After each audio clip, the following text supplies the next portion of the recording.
about Fermi liquid theory and in introductory manner to bimetallic behavior. So I was a little bit confused about what I could emphasize in Fermi liquid theory. Of course, like it's one of the pillars of many-body physics. But I decided to talk about Shankar's RG, which is like a more modern perspective to what you probably have seen in like your standard many-body course. So the central problem is starting from the free Fermi gas. What are the effects of perturbations on that free system, and whether you can get qualitatively distinct behavior by adding those perturbations? So whether this phase is stable, like, or if you add perturbations, you get a gap phase. So we're gonna answer those types of questions. And if you get a gapless phase, what is the low energy theory of that? So the approach will be used, we will be using Wilsonian RG. So I'm gonna focus on this, this review by Shankar. So, I mean, it's a very nice pedagogical review. So I highly recommend everyone to read it if they get a chance. So, okay, so let's get into business. So first, let me just like quickly brush up on like what the main results of the free Fermi gas are. So by first, by Pauli blocking, the ground state is an antisymmetric combination as later determinant of plane waves that form Fermi surface in momentum space. The main characteristics of this state are that it is gapless and that there is a relation between the volume of the Fermi surface and the density of particles. Now, this gaplessness basically determines all the interesting properties of the state. So you look at the heat capacity, the spin susceptibility, the charge susceptibility, all of those are related to the density of states at the Fermi level. And so the kind of the puzzle was at first, like in helium-3, you would observe these similar types of scalings, but with different numbers in them. So it seems like the state was qualitatively similar to a free Fermi gas, but with some further renormalizations of the parameters in theory.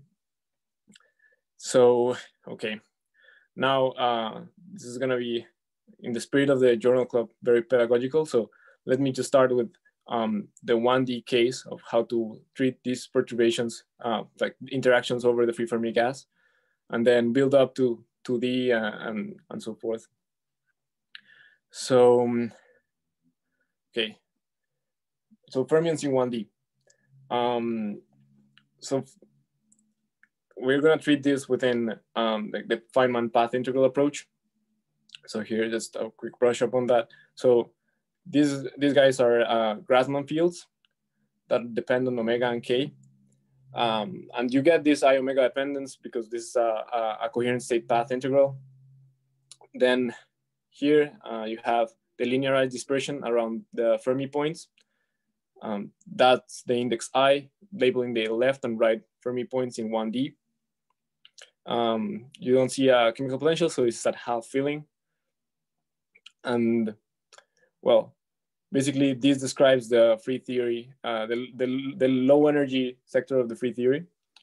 I should also emphasize this K is not just the Fermi momentum. It's not the momentum, but it's the momentum relative to the Fermi momentum, right? So this runs from minus lambda, which is some cutoff that you impose in the theory, to from a region just below the Fermi point to just above the Fermi point. All right, so we're gonna when we add perturbations, we're gonna label them as relevant, marginal, to see what their effect is on this, like on this state. And to do that, like we're gonna do the traditional Wilsonian RG procedure, in which you integrate some set of high energy modes from lambda over S to lambda, where S is a number greater than 1, positive and greater than 1. Then if you want the the free theory to be a fixed point, you rescale accordingly the momentum and frequency and the fields, such that when you reduce the cutoff, you still get the same theory. So, okay, this is the free field fixed point in 1D of fermions with a Fermi surface.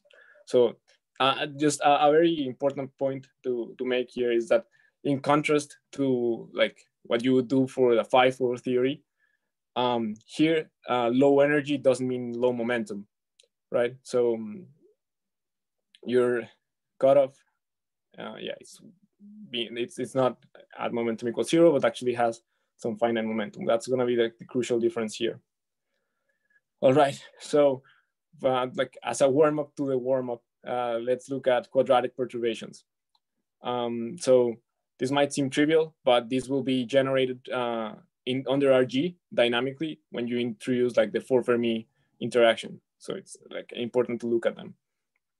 So, okay, you have your standard quadratic term, and then some chemical potential that has K and omega dependence in general. When you generate it dynamically, you can have that dependence.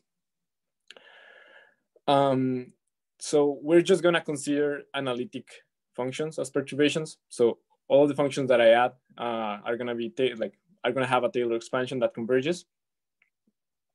And well, let's see, like if you apply that to mu and perform the RG, this is still a Gaussian integral. It's still quadratic in the fields. You can integrate the modes, and you find that the only relevant perturbation is the constant mu. Then you get marginal perturbations, this omega and k. This makes sense because these have like the same, basically the same dependence as the original action. So these are marginal, and everything beyond that is irrelevant. So in general, there's an important point to be made here. This is similar again to like when you have like a massless 5-4 theory, where the mass is dynamically generated, so you have to fine tune the initial mass for your theory to be kept at criticality. So the same kind of business will happen here, where you have to fine tune the potential to keep the density fixed. But that's fine, it's just one parameter. So, okay, now let's jump into like the 4 Fermi term. So let me briefly explain the notation here. You have an integral over all the momenta, so momenta 1, 2, 3, 4. This 1, 2, 3, 4 label the momenta and the frequency. The integrals go up to the cutoff, like that same range that I showed before, like from minus lambda to lambda. And then you have a flavor index that labels whether you're in the right or the left Fermi point. Then this is of course more, it's harder to integrate because well, you don't have a quadratic action no more. So you have to work perturbatively, doing like a cluster expansion of this. What you find at tree level is that the coupling is marginal, but the only component that is marginal is when it's a constant. So I can Taylor expand this, and all the higher order terms that are proportional to k, omega, or like higher powers of that are going to be irrelevant, and the only marginal coupling is the constant term.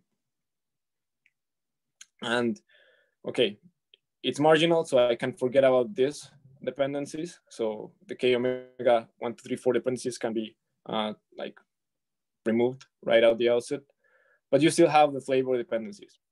So what happens with those? You can further show that these are the only ones that survive. So scattering from fermions that start at 2 Fermi points and then end at 2 Fermi points. So something like 2 fermions that start on the left Fermi point and go to a right Fermi point, those would be 0.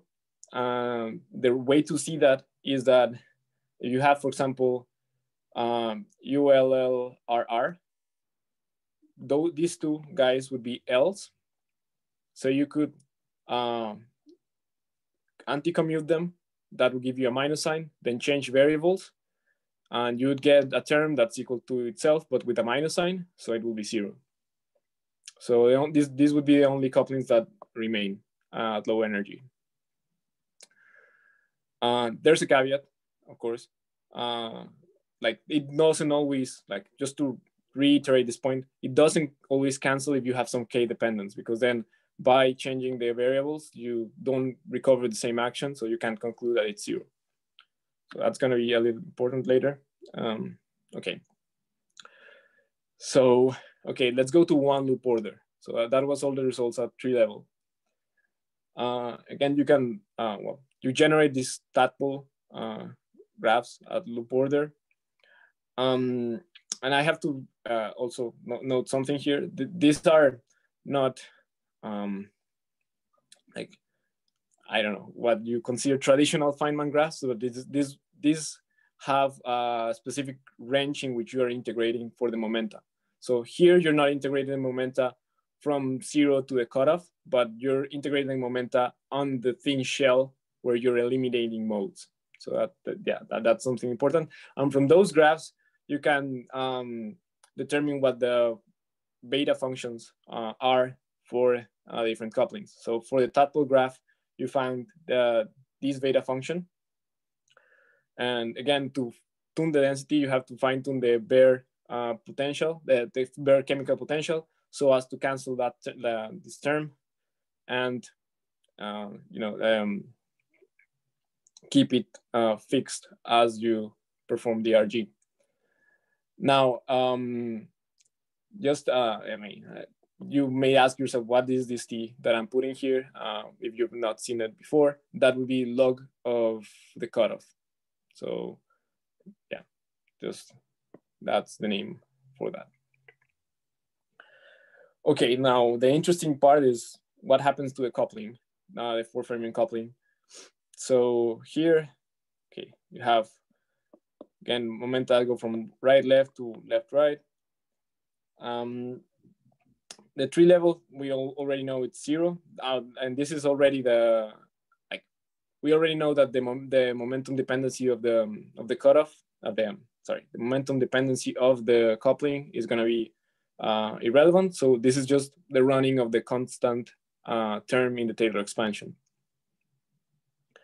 So you have, okay, 1, 2, going to 3, 4. And these different diagrams may be familiar to you from quantum field theory. This is the T, S, and U channel. But here they're usually called like zero sound prime, and BCS. You'll see why that is in a moment. And okay, let's see what these guys give. So I realized after the fact that all my slides already give, like if you look at them, you already know what's going to happen. So, but let's still go through this. So the tree level is marginal, so that goes to 0. The zero sound diagram is gonna go to 0 for the following reason. You have 2 propagators, and both have omega and k. So you have something like 1 over I omega minus ek. But you're integrating over omega from minus infinity to infinity. So because both poles are on the same side of the complex plane, you can close the path around the real axis on the other side of the complex plane, and this diagram will go to 0 when you integrate over omega. That's something that will happen again in 2D. So I don't know. Is that? Yeah. Well, I'll leave room for questions in a moment. But okay, this guy cancels. If you calculate the other 2 diagrams, this will be scattering from right to left here, right to left and left to right. So you have a momentum transfer of pi. So that flips the sign of the energy here, and that moves the pole to the other side. So you can't close the path from the other side. You always have one pole inside your path in the complex plane when you integrate over omega. So this gives a finite answer. And by similar reasons, this also gives a finite answer. So if you were to only consider this diagram, you would have that U is relevant. And this would be the beta function. And if you only consider this BCS diagram, you would have that the coupling is irrelevant. But by some coincidence, both of these cancel to give you a marginal coupling at one loop. So there's an important point here as well. If you do mean field and your ansatz is already assuming like something like a CDW ground state, then because this guy is relevant, you will find that it's a valid solution to a mean field equation, and you will overestimate how let me back up a little bit. You would estimate that at infinitesimal strength of interactions, you'll get that CDW within mean field because this coupling is relevant. If you assumed, for example, a BCS instability for a negative coupling, then your mean field will overestimate that. And yeah, but in the complete picture that takes into account both possibilities, both cancel, and you get just a marginal coupling. Okay. So, can I ask a question? Yeah. So your previous slide, you're talking about this poles on the same side of the plane thing, right? Yeah. So if I could instead consider the same problem except the fermions were not relativistic, right? Mm-hmm. Then only the BCS diagram would be non-zero because, if you look at the BCS diagram, there are no like particle hole pairs created from the vacuum, right? It's just you have a right guy going in and a left guy going in, and they bounce off each other and go out, mm-hmm. right? But the other ones, like the second diagram, you're like you have two guys going in, but then you like pop a particle hole pair out of the vacuum, right, or something. And if the fermions were non. Yeah. So you're saying that I get suppression in the first diagram, but then not on the second one. So I would have like the VSUS instability. Well, yeah, I can understand. I understand why this thing about like the two poles, whatever, being on one side of the complex plane or something, mm-hmm. is kind of like kind of formal. But I understand. I would understand why such a result would happen if in like a non-relativistic case where you can't produce any particles, right? Because the difference between the BCS diagram and the other ones is like the other ones are producing particles out of the vacuum or something. I don't know. I'm wondering if there's like an intuitive way to understand why if there's like a more physical way to rephrase the sentence two poles on the same side of the plane. Okay, I think there's one thing maybe that I should point out. You're reading the diagrams from left to right, right? Well, it doesn't really matter. I'm reading it doesn't really matter. Bottom to top. I mean, I know it doesn't matter. It's just for clarity. Like the one that's creating mm-hmm. particle hole would be VCS. So this would be the one that you're referring to. Well, so if I look at BCS going from the bottom to the top, yeah, right, then I just have two particles coming in and they bounce off each other, and then they bounce off each other again, right? They would get annihilated at this vertex, and then will be created at the other vertex, right? Sure. I'm just saying, like, if you think about like two classical balls scattering off of each other, you would write down the diagram. The BCS diagram would be the second order contribution to their scattering, right? Yeah. Okay. So maybe I don't quite understand the question. Is it like this shouldn't happen when you have relativistic fermions? Or I don't know. Maybe we can. Maybe I shouldn't. Maybe we can talk about it later. But okay, I feel okay. like I have like 80% of a intuitive way to understand this, but I don't really.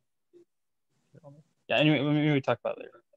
Okay, okay. This will come up again when I go to 2D, but I don't know. Maybe we can discuss it then. Although it's gonna happen a little bit different way. Okay, no. Oh yeah, and are you gonna Actually, say? this is actually sorry. Actually, this is gonna happen. Okay, no. Maybe when we get to 2D, we can discuss about it more. Maybe it's gonna be more clear there.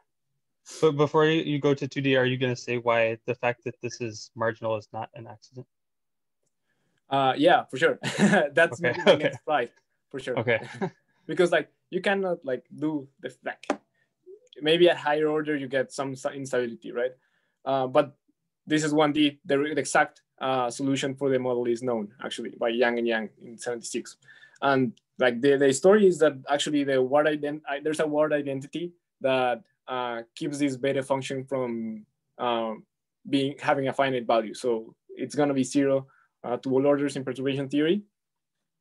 So there is a phase transition in the model, but it's not on the constant coupling channel. It's on the unclapped channel that I neglected a couple slides ago. And the story is very interesting. You have a line of fixed points. So in the exact model, you have a line of fixed points. In this region, you have that the unclapped scattering is irrelevant.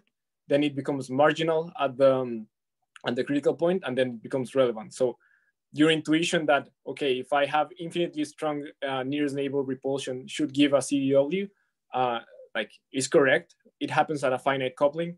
And yeah, that's more or less the complete story, but it comes more from the exact solution that from this one loop RG level analysis. All right. So 2D.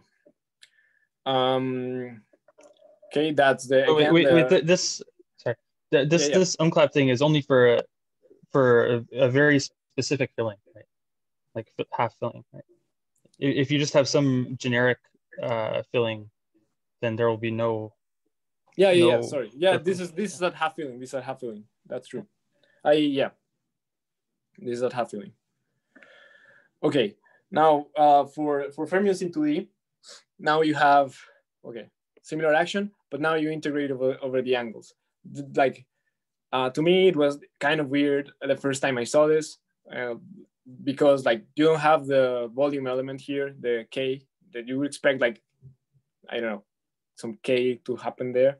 But what's going on is that little k is the deviation from Kf. So actually there's two terms, and here the dominant term is the one that has Kf, and Kf was absorbed into the normalization of the Grassmann variables. So yeah, that's where the measure went. You're wondering about it, but otherwise it's the same thing. Omega K integrated between like the two cutoffs, and then now the angle labels the different points in the Fermi surface, and you have an extra dependence on that theta. All right, so most of the things that I talked about before hold to the two-dimensional on the two-dimensional case. It's just that now you have an infinite number of flavors, one for each theta. But there's an important thing that happens also, which is this kinematic constraint on the form fermion term. So, okay, this measure again has in it encoded the momentum and energy conservation. All right, so in general, for like if you didn't have a cutoff in the theory, you could have like K1, K2, and K3 constrained K4, right? So you have three free vectors on the plane, and then one that's constrained by momentum conservation. But how the theory works, like momentum can only run within the cutoff. So for this theory, you only have two free momenta, and the other two are constrained because you need also a condition that the momentum has to be on the Fermi surface. So here there's like a quick depiction of that. You have K1 and K2. This is the total momentum. You have some K3 that's also in the Fermi surface, so that constrains K4 to be on the Fermi surface because of the extra constraint from the measure. And this is a nice construction to like kind of see that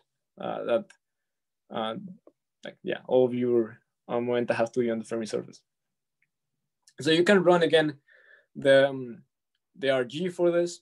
There's a slight complication on this because now when you integrate one of the momenta, you get a theta function that will not scale, like doesn't scale accordingly. You can not factor it the S in the same way as you could in 1D.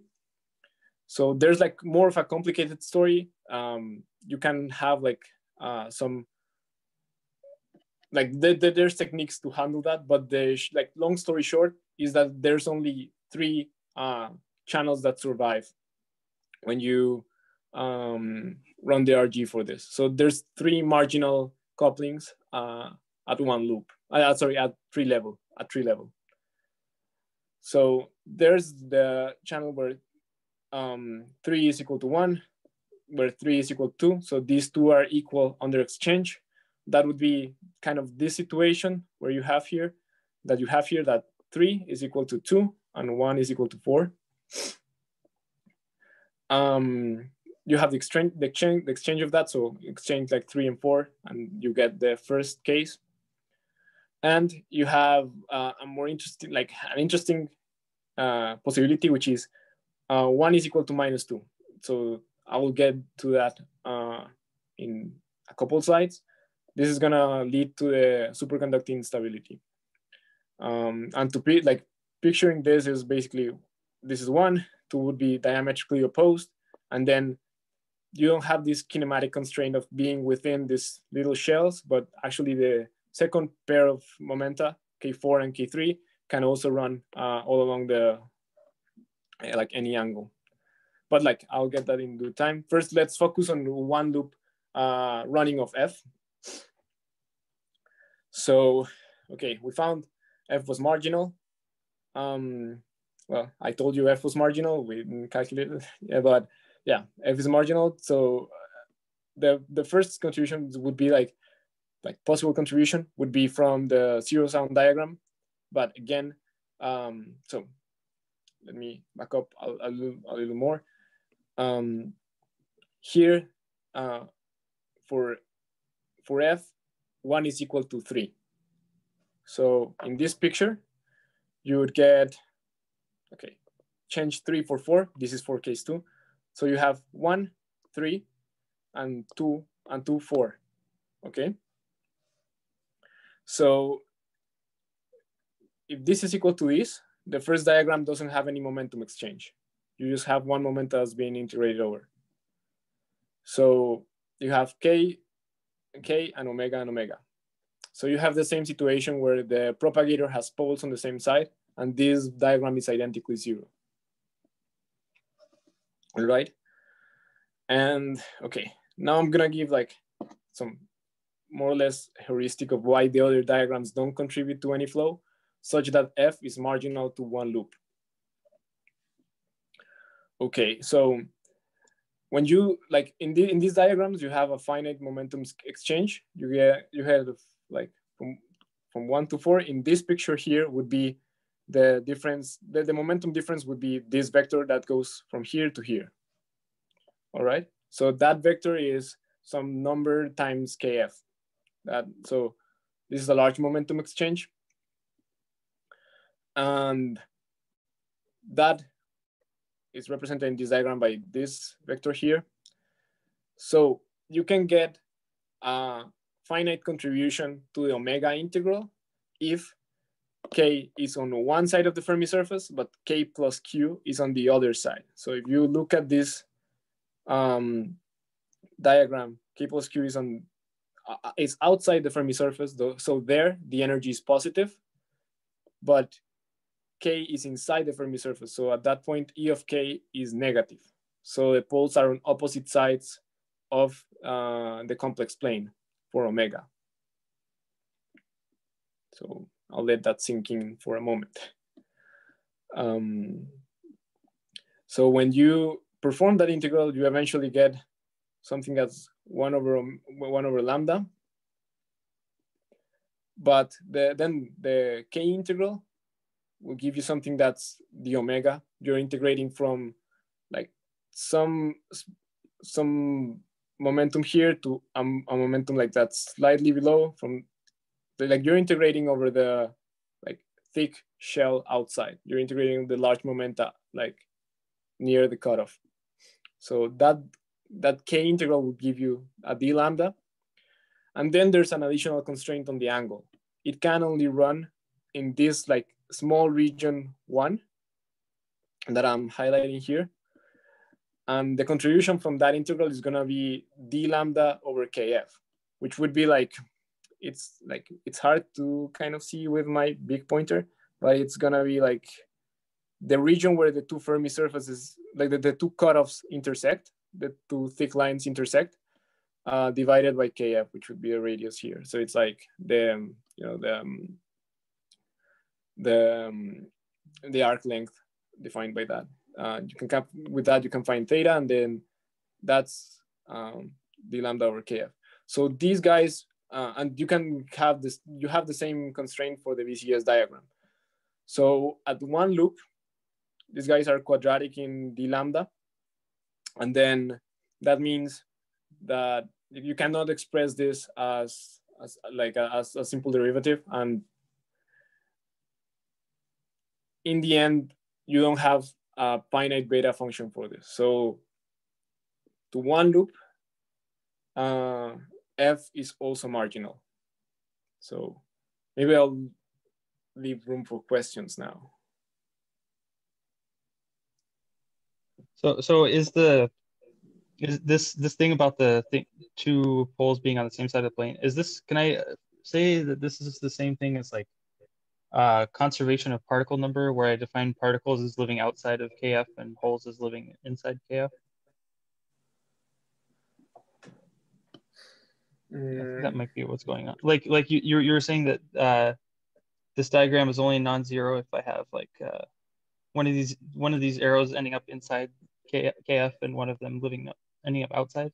I think it's like if you read these diagrams, the it's like number of particles has to be conserved or something.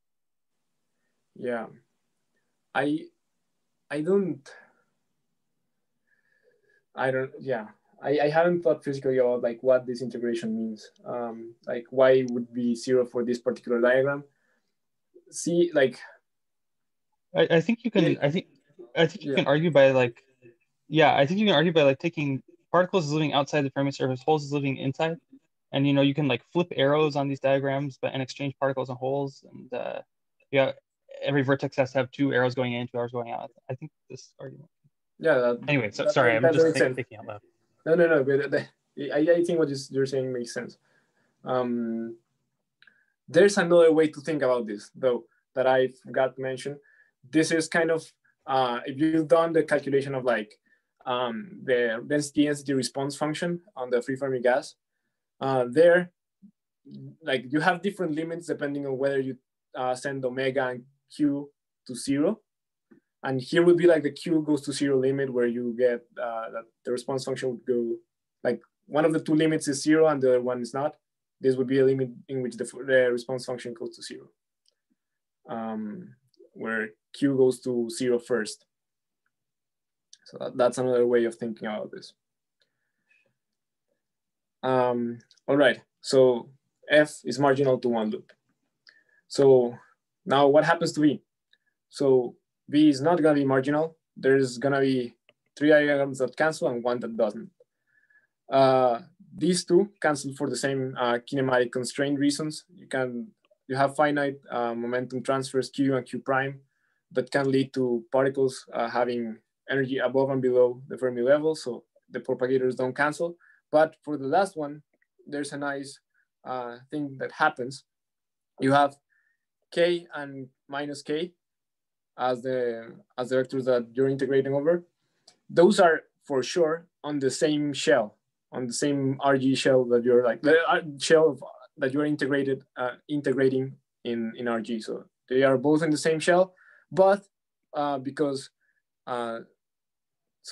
these guys had zero energy, they live on this Fermi surface. This omega has to be minus omega. So the poles are gonna be for sure on opposite sides of the complex plane. So there's an important fact here also, and it's that part of this is guaranteed because E of k is equal to E of minus k, which means like there's some important role of time reversal symmetry here that allows you to make this conclusion. And well, you calculate the diagram and you get this flow for the function v. So remember, like at this point, previously we had like just a single constant that had like some possible values because of you have two flavors in 1D. But here you have an infinite number of flavors. So really what you're looking at is at the flow of an entire function as you go to the Fermi surface. Now, you can do the following, which is really nice. You can decompose this into Fourier modes. That will decouple this convolution. And you'll get a flow for each of the Fourier modes. And okay, if you started with a positive coupling, so a repulsive coupling, that will flow to 0, to a fixed point at 0. So it will be marginally relevant. But if you started with a negative coupling, that will run off to infinity, signaling the BCS instability. And that will be a marginally relevant coupling. So with this framework, you can also see you get this instability at one loop. And that's kind of why this is called the BCS diagram. All right. So far we have at one loop that F is marginal and that V has this interesting flow. So in principle, like you can ask the same question, like, will this hold to higher order? Well, one thing is clear, like even like going to further order cannot like undo the fact that V is no longer marginal. So that we have guaranteed for now. For F, you can have like that at higher order, you get some other correction that makes it relevant or irrelevant. But there's an argument that I'm not gonna make here because I want to talk eventually about bad metals, that this theory can be seen as a large N theory where the large N is the number of patches in the Fermi surface. So the number of flavors is one angle in like each angle in the Fermi surface. So you have just bubble diagrams repeating themselves to all orders, and then this result would hold. I'm being very schematic here, but that like you can argue like from the point of view large N of this as a large N theory that this result will hold to further orders in perturbation theory. All right, so that is kind of the RG justification for having this F, which if you have seen before something about Fermi theory, you can recognize as the Landau F function. So okay, this is gonna be a little more traditional. So what can you do with that F? Well, what Landau did without like knowing RG or anything, he argued about how the low energy theory of the interacting Fermi fluid would be would have this form where you well, this is an expansion on kind of a free Fermi theory in which the energy itself depends on the occupation number of the Fermi surface. So if you work through the thermodynamics of this, you will find the same Fermi occupation for each momenta. But now E of P would be the sum of all these terms. This is this is actually a self-consistent relation for N of P. And using that, at low temperatures, you can calculate different quantities. So the puzzle of like, how come that this looks similar to a free Fermi theory, but with some renormalizations, is resolved by solving those self-consistent equations and finding that you have basically similar values for all of the quantities that you found in the free Fermi gas, but with these F functions appearing. Here, S like S and A refer to the symmetric and anti-symmetric F functions. So in all of what I did, I was using spinless fermions. If you added a spin label to the system, to a whole formalism, you would get two F functions, one that's symmetric on the exchange and one that's anti-symmetric. That is kind of evident from the fact that, like, a couple slides ago, I showed you that there was 3 cases that survived at tree level. One of them was the exchange of the other. That would correspond to the anti-symmetric F when you include spin. And yeah, so one note here, the M renormalization is kind of special.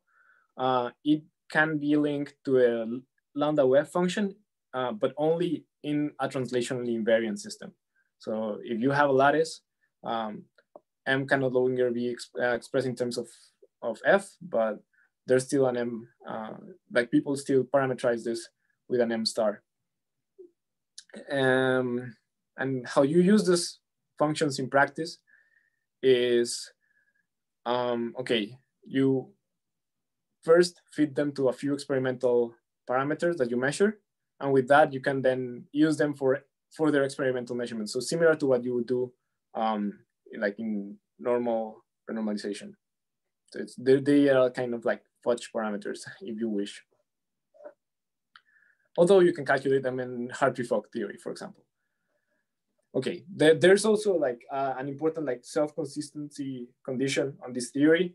For you to have long-lived quasiparticles, you can calculate the scattering rate. This is like a famous calculation by Rykosov and Kalatnikov, where you calculate the scattering rate of a quasiparticle going into a particle-Hall pair and another quasiparticle. And this is the famous scattering rate that goes as T squared and as E squared. And basically, if you generate a scattering rate that decays faster than this, then your quasiparticles are not going to be long-lived. So if you have like another scattering channel, so as with all scattering, like the most important one would be like the bottleneck, right? So if you have another scattering channel that falls faster with T, that falls slower with T, then that will dominate, and your quasiparticles are not going to be long-lived. So this is kind of the condition for you to have long-lived quasiparticles. Now, okay. This is getting us into like transport theory territory. But before that, I want to say something else. Some data of this calculation that probably is brushed up on. You need to modify a little bit what I showed you about the Landau expansion to this calculation. So here, if you calculated the matrix element from 2 to 2 scattering, you would find that the only momenta that survive are like 1, 2 going to 1, 2, or the exchange of that. So you wouldn't have any momentum transferred from this Hamiltonian if you treat this as a Hamiltonian. So quasiparticles cannot scatter. So what you do is you add like some finite Q dependence on this. So it'd be P sigma, P prime, sigma prime of Q, with Q being a small momentum transfer. That way you're like generalizing a little bit on Landau theory itself, but then you're able to calculate these scattering processes with, with the condition that Q is small, which for 3D, it means that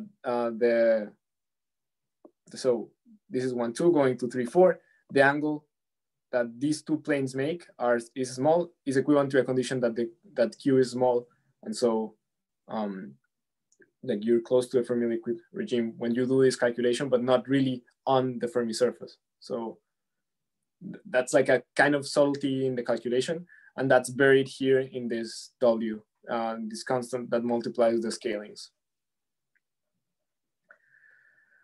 Okay, so on transport, well, as you know, when you have the free Fermi gas, you can describe the transport in that system by Drude theory. So, wait, sorry, can I ask, before we move on, can I ask something? yeah.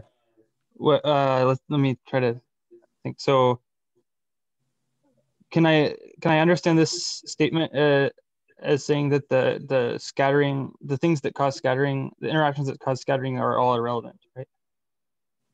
Yes. Okay. I think, yeah. Well, okay. It's like, can I get this by dimensional analysis if I know that, or can I understand the scattering rate in terms of the fact that it's irrelevant or something? I no. This is,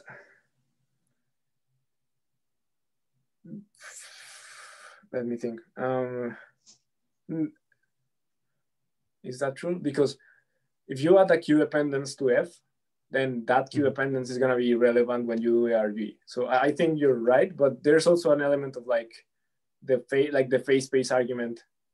Well, I think that's very into like, okay, I haven't thought of that in that respect, but I like intuitively like zeroth order answer, because the Q dependence in F is irrelevant under RG. I would think you're right. But I think there might be some other subtlety with like how the phase space also enters into that argument. I mean, I don't know if there's, no, I think you're right. Like the thing that would go wrong is if an irrelevant perturbation could generate a scattering rate that will destroy the quasi-particles, but I think that's not, that doesn't happen. So I think you're correct. This is generated by relevant operators. Okay. So, okay, transport, Drude theory. So this is what you've all seen from solid state 1. Just an important point to make here is that when you plug in the decay rate, like the transport time, so the time that appears in Drude theory is the transport time, not really the quasi-particle decay time. So from the rate that I just showed you, you could calculate a time by just taking the inverse and try to plug it in on sigma, but that's technically incorrect, because the limiting the actual time that appears is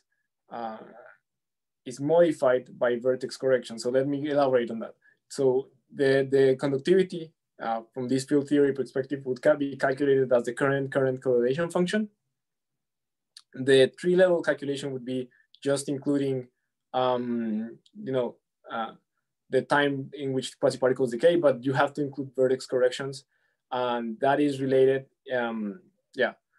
to like the standard calculation by these like forward scattering term that you include when you calculate the mean free path, in which particles which have like momentum that have like angles close to, how to say this, maybe it's easier to say it in the converse. If you have particles that are scattering perpendicular to a field, those will not contribute to a momentum relaxation. So those don't contribute to resistivity. So only particles that are moving like perpendicular, parallel to a field, are the ones that contribute to the resistivity. So that's why that's why it's technically incorrect to add the quasi-particle decay here instead of the transport time, which is weighted by this extra factor. And here, this W is the scattering cross section. So with that, you calculate the mean free path. But even though you have that subtlety of having to just consider certain types of processing instead of just all the processing which particles decay, even in that, with that subtlety, you have a scaling that's t squared as well. So for electron-electron scattering. And then another subtlety on top of that is that for a translation invariant system, you cannot get finite resistivity by just doing electron-electron scattering in a translation invariant system. And the reason for that is that momentum is overall conserved. So you don't have any mechanism that will dissipate momentum. So generally when people talk about t squared, they're implicitly talking about unclapped scattering, which requires a large Fermi surface. So I don't know if you can see, but this is a reference to like a paper by Dmitry Maslov, which talks about this in length, and it's a pretty nice paper. But yeah, so you need like an extra condition that you need to observe this t squared resistivity that people talk about in Fermi liquids is to have a large Fermi surface in a in a system that breaks translational invariance. And actually, this is like very hard to observe in real materials. So most materials have a scattering rate dominated by electron phonon scattering or electron impurity scattering. So this is actually something that you are like not able to see in most cases. I think there's a clean example of seeing this in graphene, but I can put the reference in the Slack channel later. So I have a silly question. Yeah. But here the current, if I think in terms of all these, Dirac fermions, this picture, well, star G, right? The current is independent of momentum, right? The current is the velocity times, Fermi velocity times psi dagger times psi, right? So when you're talking about momentum conservation implying no finite resistance.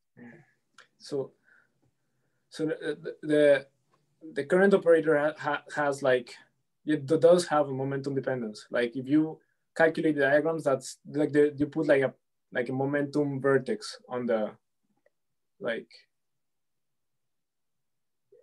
But the current operator itself doesn't have any. It's not like if you're calculating with a non-relativistic system or something, current would be like psi dagger partial psi or something, right? But there's no momentum. It's velocity, not momentum, I'm saying. Right? Okay, so yeah.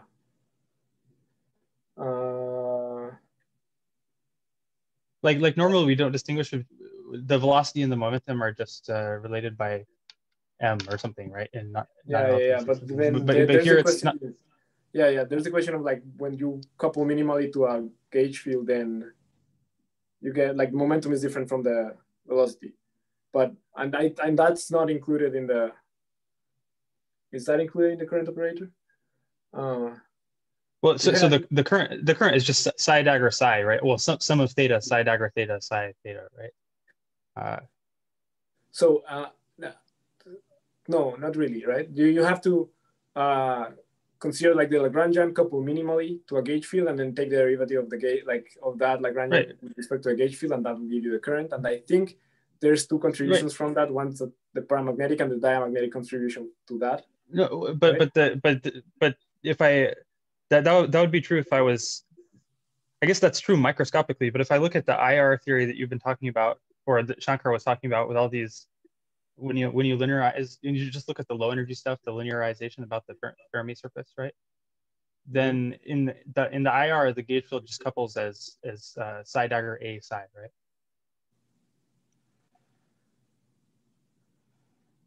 Yes.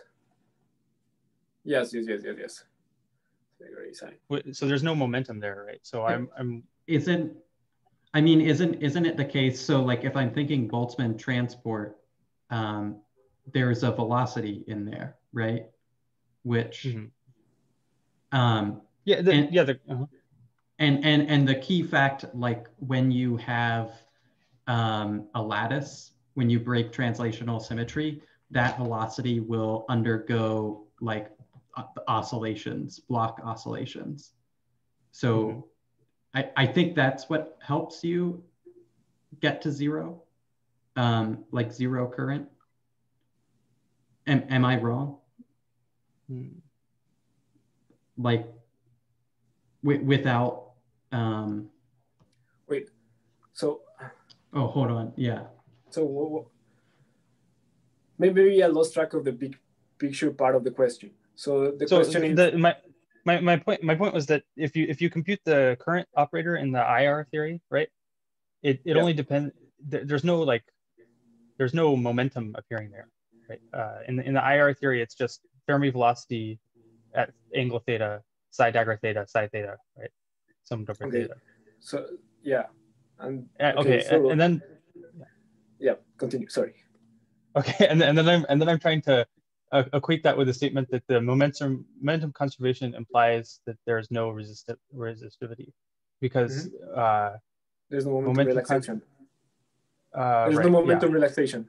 Yeah. But the current is not dependent on the momentum, right? The current is dependent on the velocity.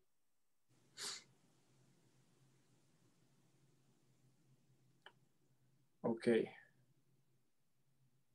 Let me. Anyway, I should just think about this myself. I know that there's like a subtle difference between them, and I have to think more carefully about that. Let me think about that more. But yeah, I don't know the top of my head how that affects this picture. Yeah.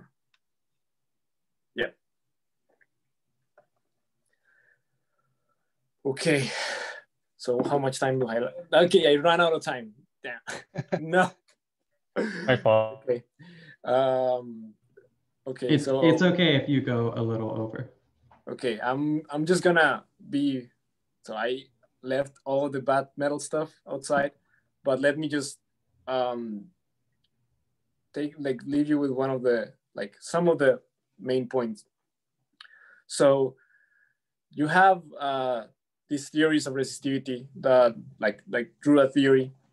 Okay, first there's different units for resistivity depending on the dimension, right? So these are like if you calculate like with the natural units of resistivity in which you have their Bohr radius appearing here, this is like the normal like quote unquote normal natural scales for resistivity.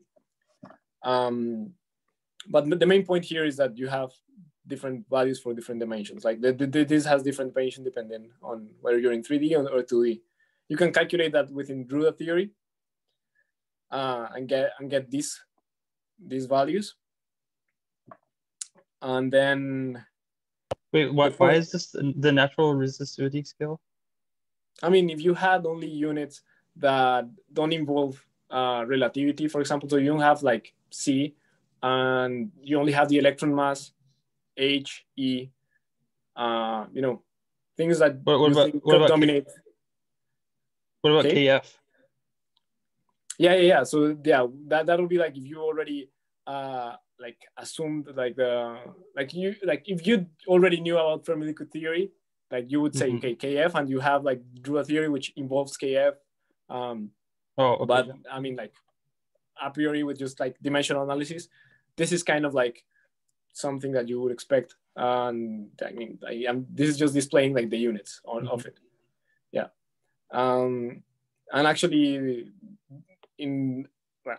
let me jump a little bit ahead. So,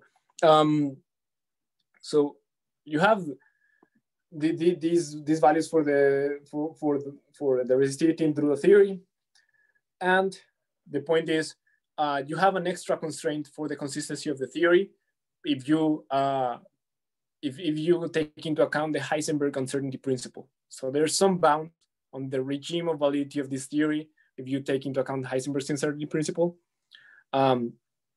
So for Boltzmann theory, you consider generally like a distribution function that depends on x and p. So you need to have those satisfy the uncertainty relation, and that happens if the mean free path is larger than the Broglie wavelength of the fermions. if you further constrain this to be valid within Landau-Fermi liquid theory, you have the uncertainty momentum has to be small, on the order of kT for the normal Fermi distribution. So that imposes a further constraint in which this has to be even larger. There's also the famous MIR limit that actually just tells you you don't have interband transitions where L, the mean free path, is much larger than the interatomic spacing, and that is how people basically say something is a bad metal. If the resistivity that you measure he gives you a mean free path that is larger than where the theory is expected to be valid, then you don't have a quasi-particle picture that can describe that resistivity. So that happens in the cuprates. And let me probably make the final point here. We don't even understand why the resistivity increases with temperature. That will be the picture you have is you have these quasi-particles scattering. As you increase the temperature, you get more scattering of those quasi-particles. But if you don't have quasi-particles, why even this thing is increasing? Even that is not understood. So I don't know. I find that amazing. It's a really interesting topic. I was gonna go ahead and further classify these states from what little we know. But I mean, I'm happy to entertain questions, and yeah. Thank you for listening. Thank you for the opportunity of speaking in the journal club. Yeah, thank you for giving your talk. I saw something maybe about the SYK model as you paged through. Yeah. So, okay. So I'll talk a little bit about that. So there's kind of broadly two classes of bad metallic regimes. The ones that go all the way to zero temperature, and the ones that are unstable at zero temperature.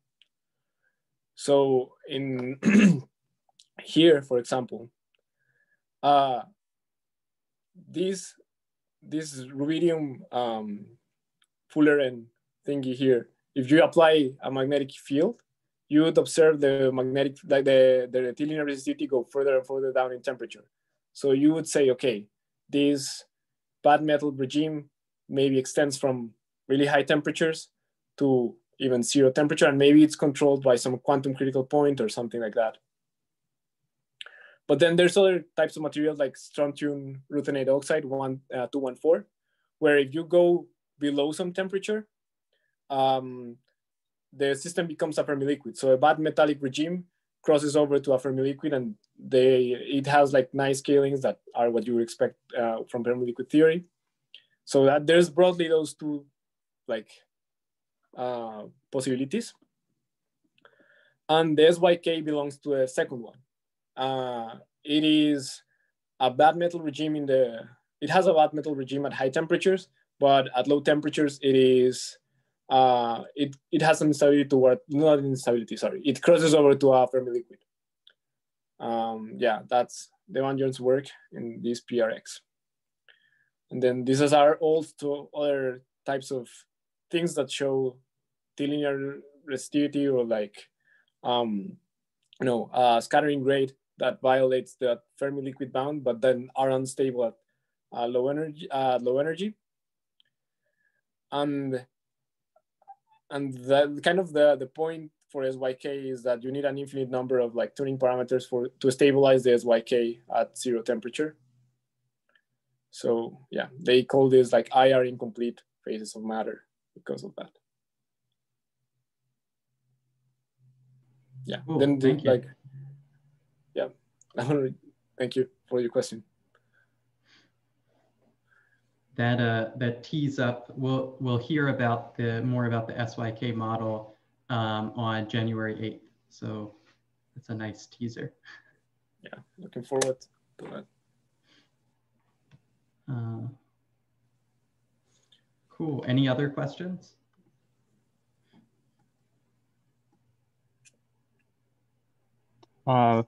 Maybe let's. I don't know. Maybe I could just, since I've also read Shankar's paper, and 'cause I had to do some RG stuff in Fermi liquids. Maybe I can make a complaint, and then I can see what you say. So my one complaint I have with the way that Shankar does this RG is that you do this rescaling towards the Fermi surface, right? Yes.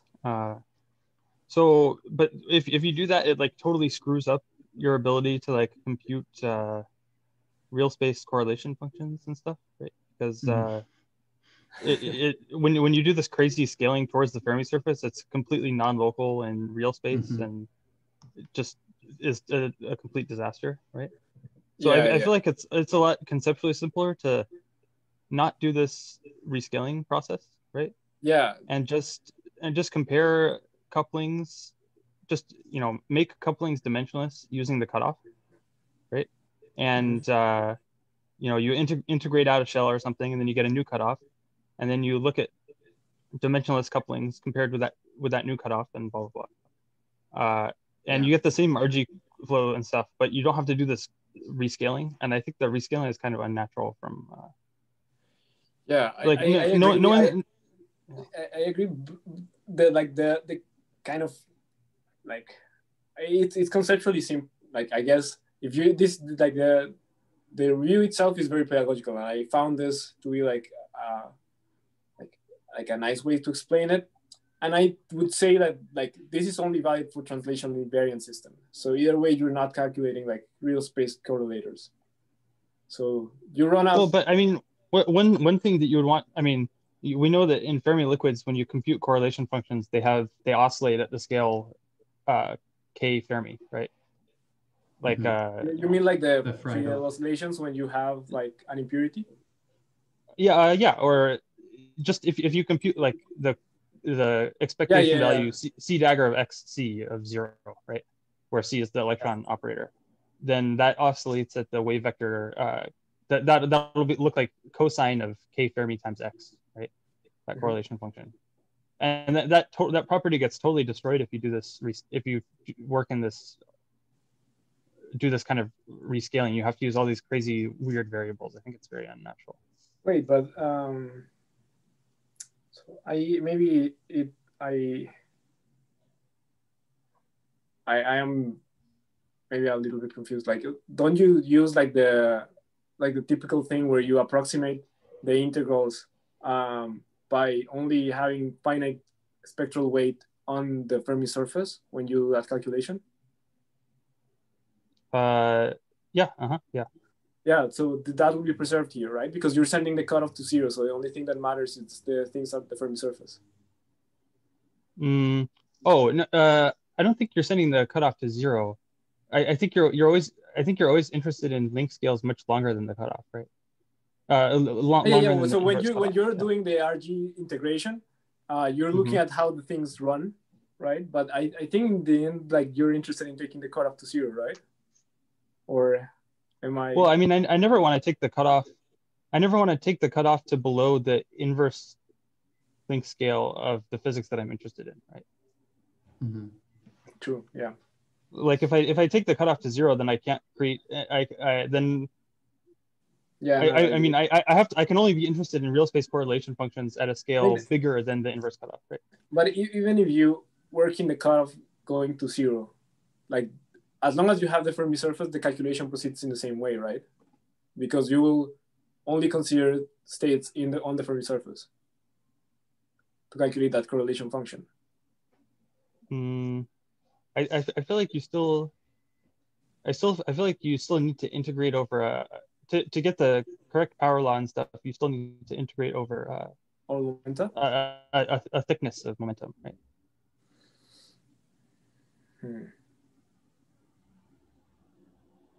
That's true. Like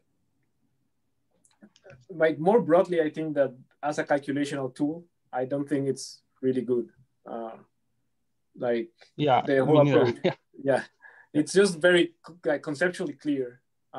This localization to the BCS and forward scaling channels also is kind of subtle, right? Because that you never get the exact angles. The angles are only approximate to within a. Yeah, and there's like another problem that doesn't like you're only using analytic couplings, and the Coulomb interaction is not analytic. So but the Coulomb, I mean, it probably gets screened to something analytic is the assumption. Right? Yeah. So no, I actually like I saw like this talk by Shankar earlier this year, and he was saying that there's a subtle problem. Like in the RG, it's not very clear how you can separate those when you're doing the integration. Like that happens like in like when you already have the F function and you do Landau-Ceiling theory, and you can like separate the two terms, like one that's only in the zero momentum channel, and then the short range interactions spread on the other moment, like angular momentum. That is true for Fermi liquid theory, but it's not clear how that comes about from the RG. Apparently, yeah.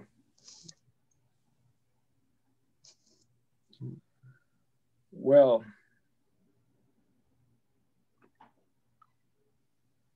oh yeah. Also, do you know how to do like Shankar's stuff in a magnetic field? No, but that's a really interesting question. No, in a magnetic field. Why I ask is because when you do magnetic, a strong magnetic field, like meaning you have like Landau levels, so like weak magnetic field, and you have like weak magnetic field. Yeah, weak magnetic. Yeah. All right. Just because when you know the Shankar's approach only allows the fermions are all like one dimensional, right? And so when you turn on a magnetic field, you get quantum oscillations, right? So describing things in terms of one-dimensional fermions is very unnatural. You know, because like the number of you wouldn't get like the same conservation for like the number of like right in each patch. Right. Yeah. So.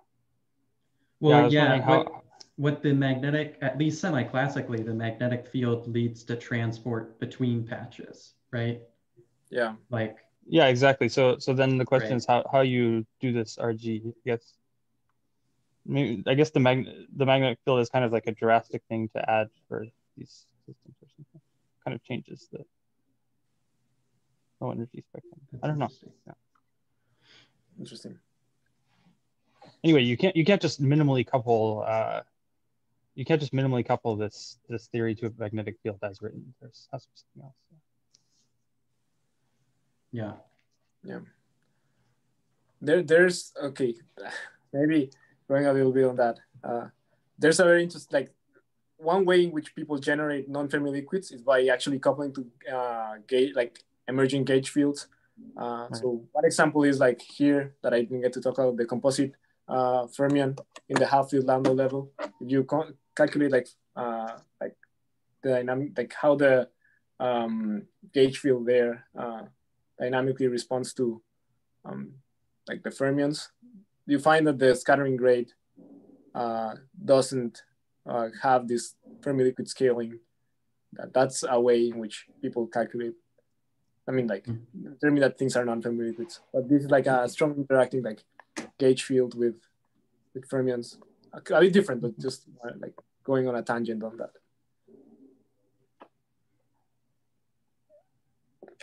All right. So, any more questions, or should we call it a day? Yeah, I think that was great. Good intro. I will have to check out. I know, Ethan, you had talked about Shankar's paper like maybe 3 weeks ago or something at a group meeting. So this is additional motivation. Oh, maybe. Yeah, maybe. I think Juan and I probably agree that it's like really useful to read, but then if you try to actually do stuff, like research using the formalism, you realize that there has to be more there that's actually going on. Well, it's especially the project that I might undertake next would involve like the magnetic field. So. Oh, that sounds fun. Yeah. Pretty awesome. Yeah. Yeah. All right, cool. So thank you. And we will reconvene next week. Dan will give us a talk on quantum Hall physics. So maybe we'll hear about the composite Fermi liquid then. All right. See you, everyone. Enjoy.